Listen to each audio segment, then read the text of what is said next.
The woman, the wife, she is the homemaker. She takes care of the home, she takes care of herself, and she does the cooking and the cleaning. We like cooking, we like running a home, we like supporting our husbands and having good marriages. This is the greatest work I will ever do. Being a mother, wife, mother, wife, mother, wife, mother, wife, mother, wife.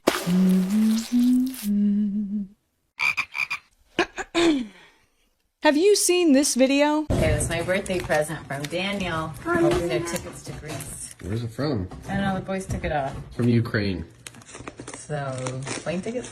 That's Hannah Nealman, who goes by Ballerina Farm on TikTok, where she has over 9.6 million followers. She might have come across your For You page before, making meals from scratch while a football team roster of children trade turns clinging to her. Hell, she's one step away from making the mozzarella for this lasagna with her own breast milk. What do you think her husband, Daniel Nealman, son of millionaire founder of multiple airlines, got his wife of 13 years for her birthday? I'll give you a hint. It's not tickets to Greece. Not even with that sweet family discount. Ooh, a hat I can wear in Greece. It's not a hat. Oh, my egg apron! Eggs in it. Great, I can gather eggs. You're welcome. Thanks, honey. People really didn't enjoy watching the light leave a demure housewife's eyes after opening a disappointing gift while her husband loomed over her and demanded her gratitude. For some strange reason. But they became even more concerned after... Can I help you? Oh, don't mind me. I'm just making a YouTube video. Love what you've done with the furniture, by the way.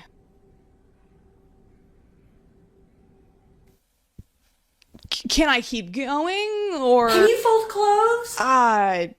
Yeah. Wonderful. Continue. Right.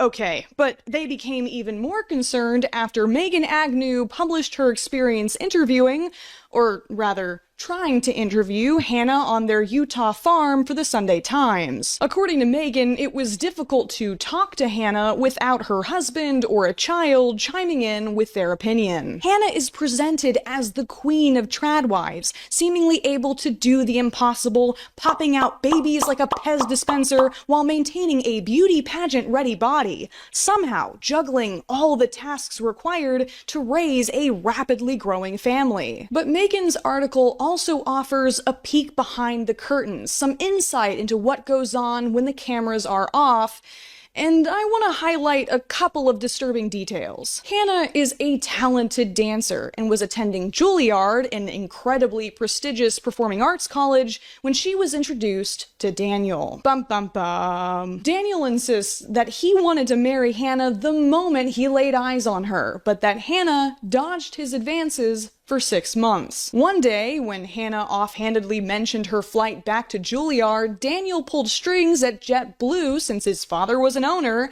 and made sure that he got the seat right next to hers, which is, so romantic. horrifying.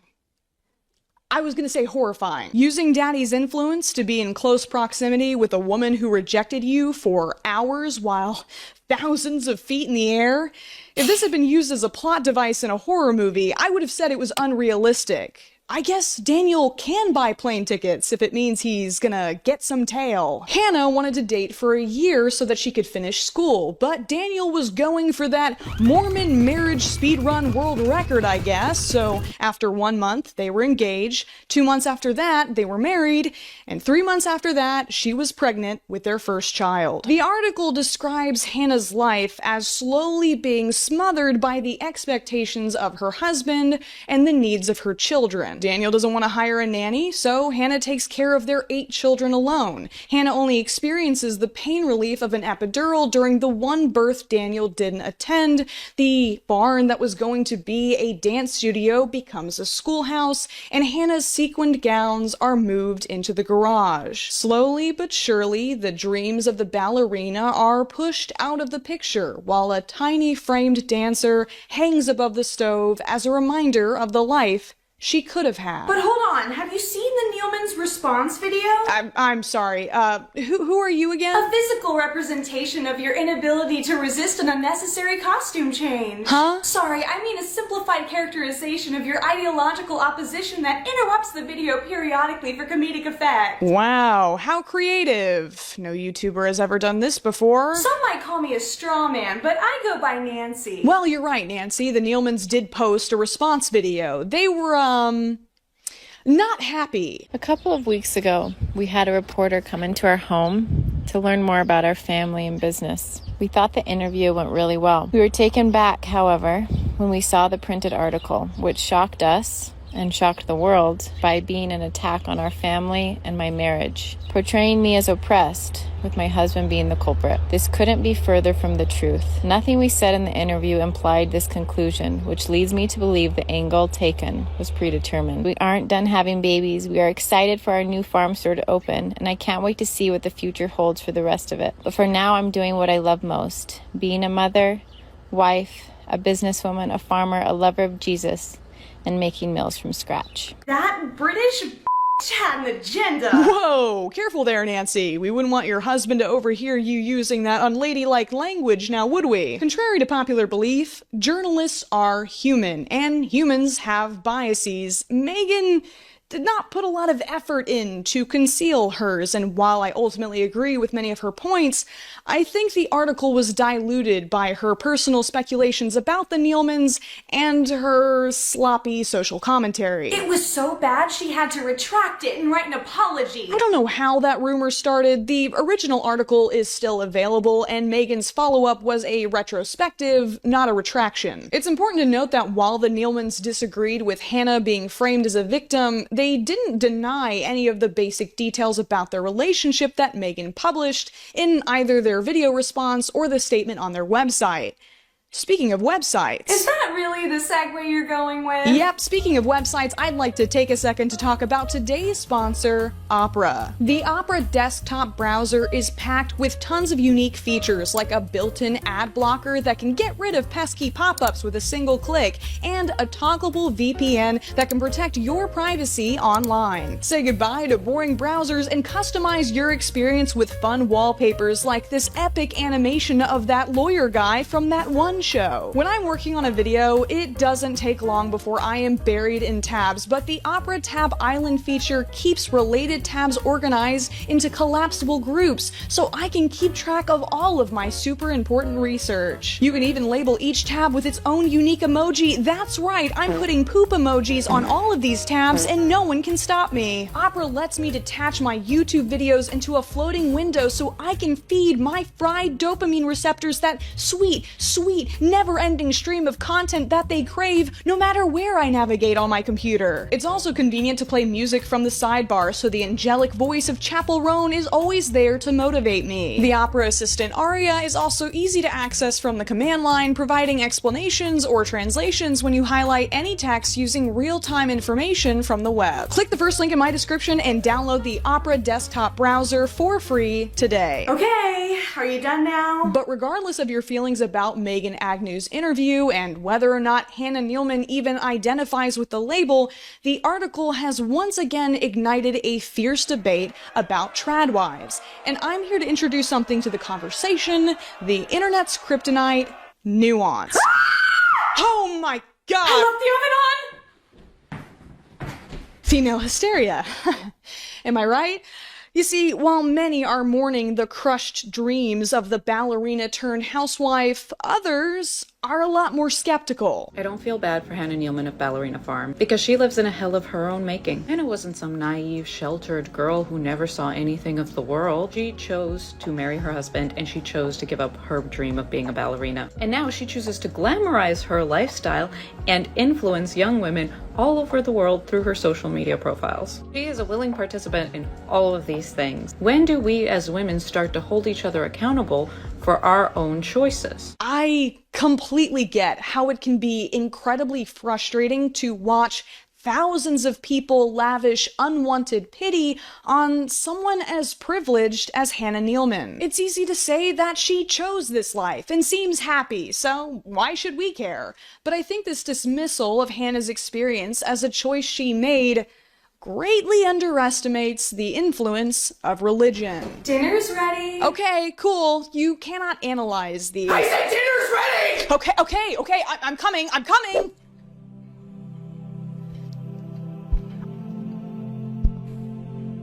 You cannot analyze the ballerina farm outside of the context of Mormonism. Both Hannah and Daniel are practicing Mormons and were raised in traditional Mormon families. Now, religion isn't really my thing anymore, but I did devote almost 2 decades of my life to it. While I wasn't raised Mormon, I was taught many of the same values that Hannah was, and like Hannah, was on the receiving end of some very intense messaging quite literally since birth. So I'm a former Mormon trad wife. I have 6 kids. I'm 38 years old. I don't have an education. I got married young. I had kids young, and I absolutely gave up on my hopes and dreams to choose the life that I have now. Now that I've been out of the church for 3 years, I will tell you that I was never actually given a choice. It's not fair to show someone 10 candy bars and say, hey, you can choose this candy bar, which is the right candy bar that you should choose, or you can choose these 9, which are poisonous and deadly, and if they don't kill you, they're going to kill all of your friends and family members. What would you like to choose? If you haven't had the experience of being raised in a conservative religion that has a strong emphasis on gender roles and preserving a patriarchal hierarchy, it can be hard to understand just how much every single aspect of your life is influenced by the mandates of the church. As an ex-Mormon woman, here's what I think is getting lost in a lot of the discourse around the Times article about Ballerina Farm. It's been super invalidating to see a lot of people saying, how dare we disempower a woman by suggesting that she cannot be happy making bread and making babies. It completely disregards the intense, every fiber of your being messaging that Mormon women and also many other Christian women get about their only value add to society is as wife, is as mother, is as homemaker. These aren't influences that are easy to shake off either. You can't just run out the doors, dye your hair green, get an adventurous piercing that later rejected and move on with your life. Trust me, I tried that. And depending on your flavor of religion, the consequences for leaving, both in this life and the next, can be quite extreme. I have a little bit of insight into this because I was raised Mormon. We are taught at a very, very young age what our roles are and how we are going to get into heaven. And as a woman, you have a uterus and you are there to populate the earth with as many Mormons as you can. Did you know that when a Mormon couple is married in the church, they're bound to each other, okay? But they're not just bound together in life, they are bound together in eternity. If she were to leave him, she would still be bound to him. However, she would lose access to her children in eternity. They would no longer be hers. They are his. They belong to him. For a devout Mormon, that is terrifying. It's so much deeper than she's just promoting traditional values. This is the stuff that's been told to her her whole life. So, are you really making a fair choice if you believe one option will lead to you losing everything you love and damning your immortal soul? Amen!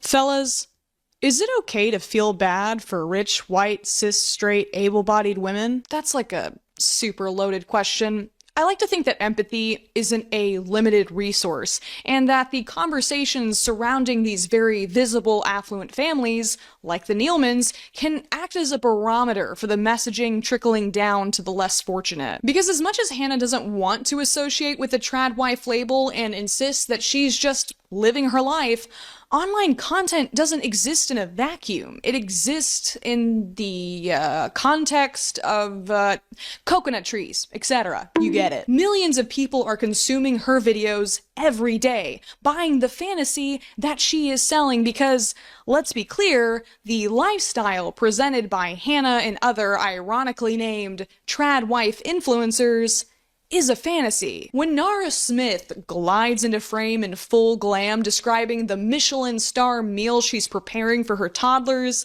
she isn't exactly representing the experience of an actual traditional wife. Oh, she is so beautiful and thin, and her kitchen is always so clean. Exactly. She is posting a carefully manufactured image, an image like the Nealmans' hypnotically neutral-colored farmhouse that is tastefully propped up with immense amounts of wealth. In fact, Nara Smith's content is even further removed from reality than the ballerina farm. While Hannah has to fend off sticky, curious hands, Nara's kitchen is a sacred, well-lit domain where children are conveniently occupied by unseen helpers until the last few seconds of the video. When I asked my toddlers what they wanted for lunch, they both wanted a grilled cheese, so that's exactly what I got started on.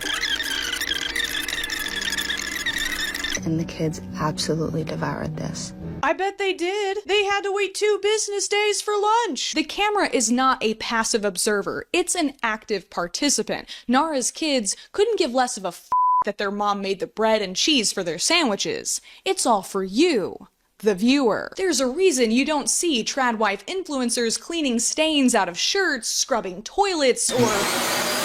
Nancy.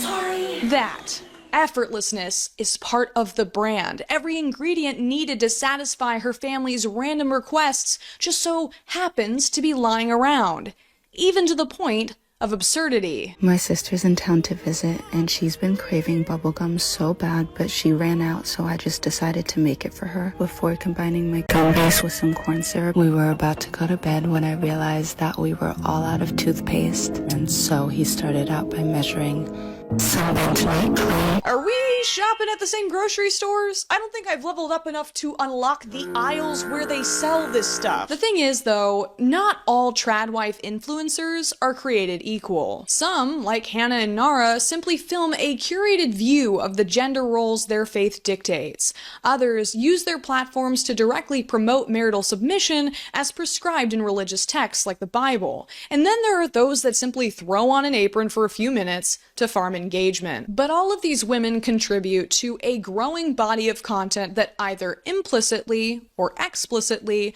promotes the idea that a woman's place is in the home, that her delicate femininity can only survive within its walls. The trad wife influencer is a paradox, promoting a simple domestic life while she herself enjoys the freedom of expression and financial independence that women were denied for centuries. These women aren't traditional. They're business owners LARPing the 1950s. Just like your average nerd wants to get hammered and run around Ren Fair in chainmail without contracting the bubonic plague, these women want to wear vintage clothing and promote vintage ideals without acknowledging the troubling history behind the aesthetic. Because as much as conservatives bemoan the loss of high-value women posting montages of the good old days with vaguely racist undertones, the perfect housewives of the past were famously subjected to lobotomies or had to sedate themselves with barbiturates just to tolerate their lives. What? This was just mommy's little helper. Of those who managed without medical assistance, many did so by sacrificing their own health and happiness over and over and over again. People like you always act like we're one TikTok away from the Handmaid's Tale. We just want to stay home, bake bread, and have babies. Why are you so threatened by us?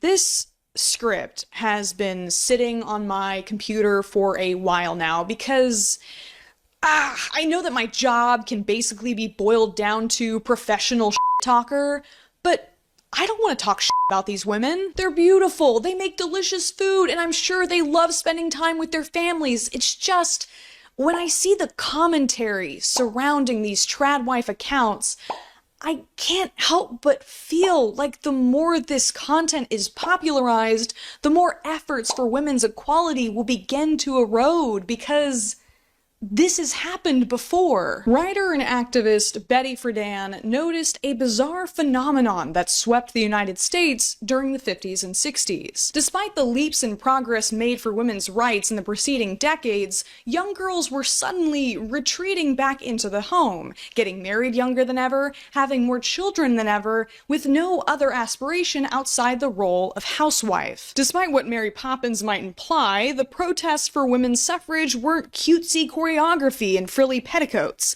Women starved themselves, were imprisoned and even killed, fighting for their rights to vote, to work, and to be educated. If these women in recent memory had suffered so much, how could their own daughters and granddaughters flee from such dearly won freedom? What happened? Friedan describes a creeping influence that began to permeate American life. Slowly but surely, the stories of brave heroines pursuing success and reports on world affairs were choked out of women's magazines by advice columns on happy marriages, sandwiched between ads for vacuum cleaners. Women's college attendance plummeted, and of those who did graduate, few went on to pursue a career. Why should they? The very educators whose responsibility it was to foster their intellect were the ones telling them over and over again that they would have to choose between having a family and having a job. The memory of the suffragette was distorted into an ugly, bitter spinster who compromised her own womanhood by demanding the same rights as men. Sound familiar? Women weren't forced into the home. They were gently lured back inside through the combined efforts of advertisers, academics, and politicians who all benefited from maintaining the status quo that suffragettes had upset. They sold women an idea that Friedan coined the feminine mystique, the title of her book. Ugh. That's right. I'm one of those YouTubers who has books in their videos now. Friedan defines the feminine mystique as the assumption that women can find fulfillment through marriage and motherhood alone. But in her own experience, and the experience of countless other housewives across the country, even amongst the most socially privileged, this traditional position left them with intense feelings of dissatisfaction, fatigue, and general unhappiness. Now, to be clear, the feminine mystique has its serious blind spots. And when I say serious, I mean serious. But the warnings in this book are unfortunately as relevant today as they were in 1963. That the packaging for patriarchal values can be very pretty. In fact, they can be presented as reaffirming women's femininity, protecting them from the harshness of the outside world. Women should consider themselves lucky that they get to stay home and fulfill their biological destiny while men, I don't know, explore the stars. As Friedan puts it, protectiveness has often muffled the sound of doors closing against women. Wait a second. Nah, here we go. I know what you are. Say it. Out loud. Say it. A feminist! And it's at this point that I am forced to acknowledge that I am the traditionalists' worst nightmare. The thing that makes them toss and turn at night, terrified that their daughters will turn into a hairy, opinionated, tattooed, gender nonconforming, unmarried freak with too many piercings that lives alone with their cat. We're effectively run in this country via the Democrats, via our corporate oligarchs, by a bunch of childless cat ladies. But worst of all, a feminist, a man-hater who draws unsuspecting girls to their doom with my siren's call, hell-bent on destroying the country. But don't worry, you can kill them by driving a stake through their heart. No, Nancy, that's Actually, technically you could kill a lot of things that way. See? There is so much misinformation about feminism online that it would probably be easier for me to explain to you what feminism is by telling you what it isn't. I'm not a feminist. I can see men and I don't immediately feel threatened. Actually, I have many male friends, and I'm dating a man. Sorry, Chaperone, I have failed you. I'm not a feminist. I can wear dresses and feel pretty. Not to brag or anything, but I actually think I look pretty phenomenal in a dress. Not that one, though. That one is, hideous. I'm not a feminist. Thank you. That's actually just basic politeness that everyone should participate in. The only factor that should determine who opens a door for who is whoever gets there first. I'm not a feminist. I don't hate children. Ah, those crazy feminists getting abortions for fun every weekend, hissing at passing strollers and plucking infants from cradles to put them in delicious children's stew. No, you're talking about witches. Nancy, language. There are so many feminists that are literally parents. I myself worked in childcare for many years, and even though, yes, they are excellent sources of protein, I am proud to say that no kids died on my watch. I'm not a feminist. I can actually cook.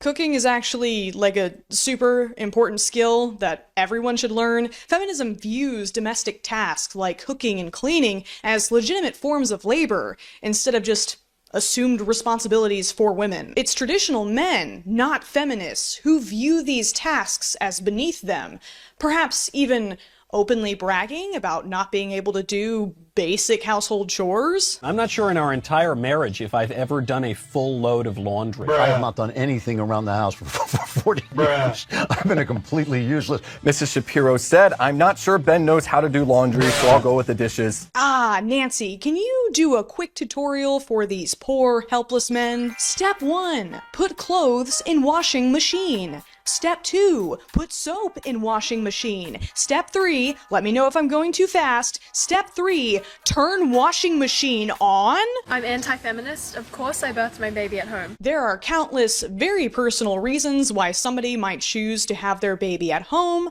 or in a hospital. But the fact that you, and not the father of your child, were the one to make that decision is because of feminism. I'm anti-feminist. Of course I track my menstrual cycle instead of taking toxic birth control. Fertility awareness methods require a lot of discipline and are shown in studies to be less effective than other methods even when followed perfectly. But yet again, it is feminism that gives you this choice. I'm anti-feminist. Of course I healed my menstrual cycle with raw liver and beef after 8 years of veganism. What are you talking about?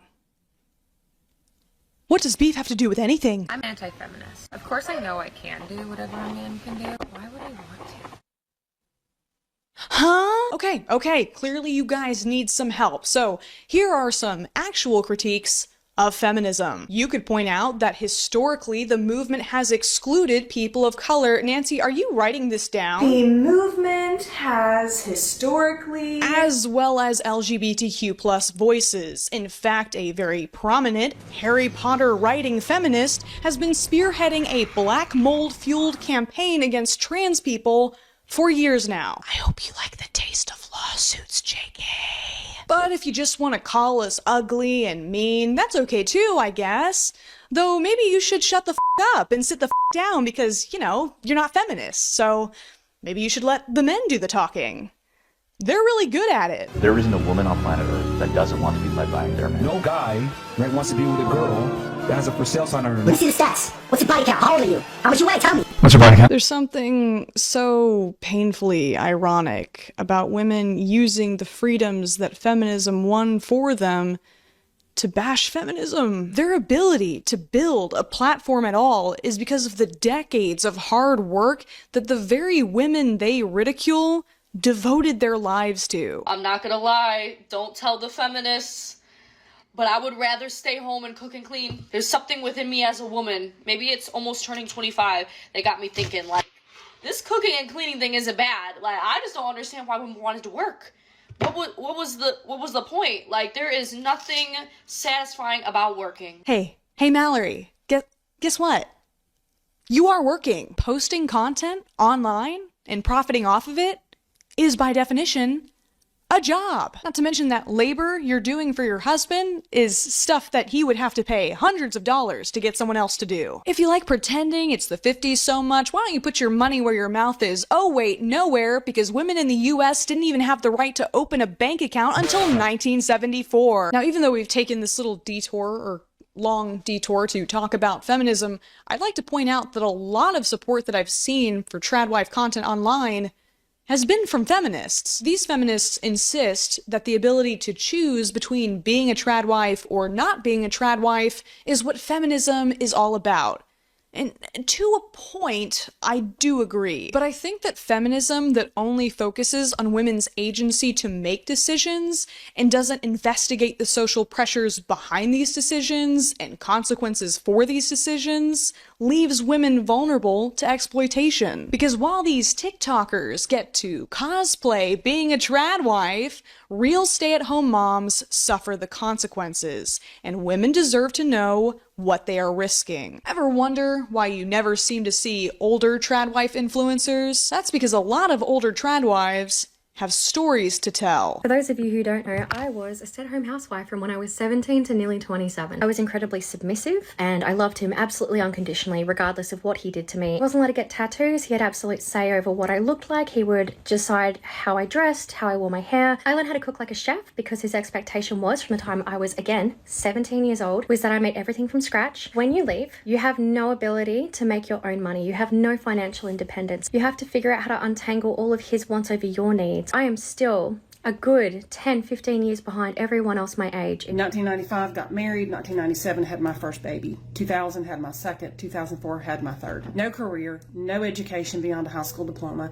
It is what I wanted, having no understanding of the consequences that I'm now facing. And then fast forward to 2016, we're divorced, and I'm starting at the bottom with no job experience. Now I'm 49 years old. I'm struggling financially because I don't have 20 years of work experience. Being a stay-at-home mom is both rewarding and extremely sacrificing. I wish I had known then what I know now. I wish I had had people like me telling me what I'm telling you now. You see, at the end of the day, I really don't care if a woman truly believes that she can achieve complete fulfillment through being a wife, a mother, and a homemaker. I promise I'm not gonna clockwork orange her with stock market charts and Excel tutorials. My real problem with the trad wife lifestyle is that it can be really dangerous. Traditional marriage is often explained as an equivalent exchange, support for security, comfort for cash. The man, he is the provider, the main breadwinner.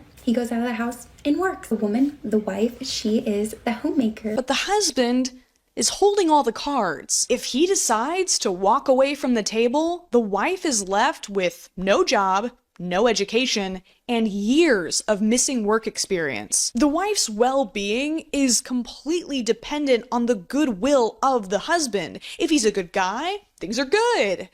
If he's a bad guy, things can get really bad, especially if the woman has been isolated from any outside support network. You add a dash of religious fervor, a pinch of social stigma against divorce, and you've got a recipe for misery gumbo. But my husband would never do that. He loves me. I really, truly, deeply hope that that's true. But how do you know for sure?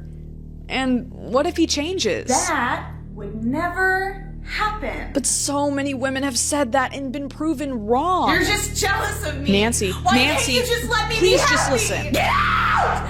Get out of my house! Get out! Get out! Well, I wish I could say that that was the first time someone's kicked me out for yapping too much. I'm sure there are going to be many people commenting paragraphs underneath this video citing historic precedent, religious text, biology, psychology, feminine and masculine energy, anything they can to convince me that a woman's natural place is in the home. But if it's so natural for women to be submissive housewives, why do so many men feel the need to scream at women from pulpits and podiums and places of power to stay in their place? I think it is you, the women, who have had the most diabolical lies told to you. You may go on to lead successful careers in the world, but I would venture to guess that the majority of you are most excited about your marriage and the children you will bring into this world. Why so insistent that women's accomplishments must always come second to their duty as wife and mother, even when they cross the finish line first? Why do companies scramble to remind women to keep centering men in their lives, ridiculing the 4B movement so they can continue to sell men access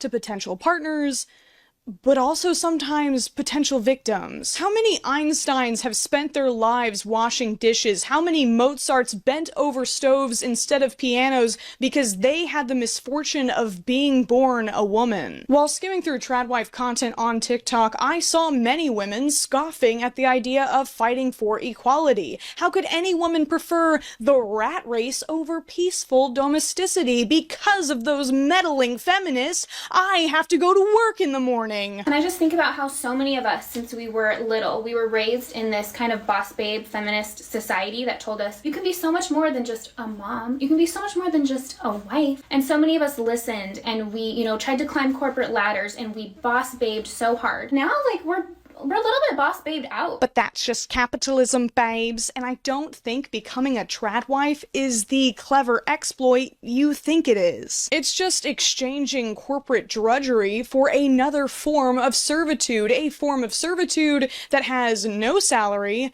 no HR department, and no 401k. Not to mention that the reality for a lot of women is getting hit with the double whammy of working a 9 to 5, only to come home to a second shift of household duties and childcare that their male partner refuses to participate in. You might have noticed that there is a lack of statistics in this video. When I first started writing this, I had this idea in my head that I was going to make an absolutely watertight, highly researched essay, like those super smart commentary YouTubers I like to watch who post a 7-hour-long video every other leap year. And maybe I will do that one day, but right now, if I'm being honest, I'm just tired. I shouldn't have to present statistics when I say that women have a wealth of contribution to offer industry and academia.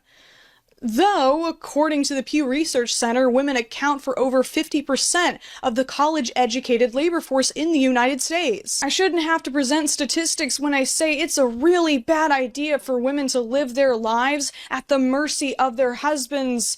Though, according to the National Domestic Violence Hotline, 1 in 4 women has experienced severe physical violence by an intimate partner. Because unlike a lot of people making videos on this topic, I've actually had to live this. I was raised by a traditional Christian wife in a traditional Christian community. There is a lot of hurt there that is not completely mine to share, but trust me when I say I have seen the terror men can wield when they believe that the submission of their wife and children is their God-given right. If you've been watching this and you feel like I've been a bit overdramatic, I don't blame you.